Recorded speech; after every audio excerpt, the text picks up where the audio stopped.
सीतापुर के निर्मल बोल रहे भैया। बड़ी पते के बाद बतावा जा रहे हैं, रोड पर यहाँ जितने एक्सीडेंट हो जाते हैं, दुर्घटना हो जाती हैं, ईमा जिम्मेदार जो रोड किनारे बोर्ड लगाए जाते हैं जिन पर लिखा होता है सावधानी से चलें, आराम से चलें, घर पर कोई इंतज़ार कर रहा है। आदमी जब यूँ पढ़ते हैं तो कहा था घर पर कोई इंतज़ार कर रहा है, तो वो और तेज़ चल देते हैं, पता नहीं कोई इंतज़ार कर रहा है। वो इतनी स्पीड बनावत है कि जिससे उसका एक्सीडेंट हो जाता है।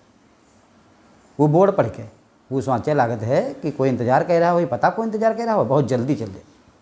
तो हमका यह सलाह देना है भैया, बोर्ड पर यहाँ यूँ लिखो कि भैया सावधानी से चलिए, घर पर आपकी बीवी इंतज़ार कर रही है।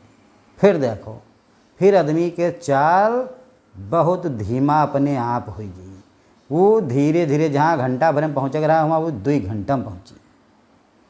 बस इतना बोर्ड लगा दो, कुछ कहा है कि नहीं भाई धीमा चले, वो अपने आप धीमा चले लगी। वो घर भर का चले तो इतना टाइम लगाई कि कहूँ पर एक्सीडेंट हो ही नहीं करी। और जहाँ यूँ लिखा देख लेते हैं कि घर पर कोई इंतज़ार कर रहा है तो उधर के स्पीड बढ़ा देते हैं, पता कोई इंतज़ार कर रहा हो जल्दी पहुँच जाए और दुर्घटना हो जाती है।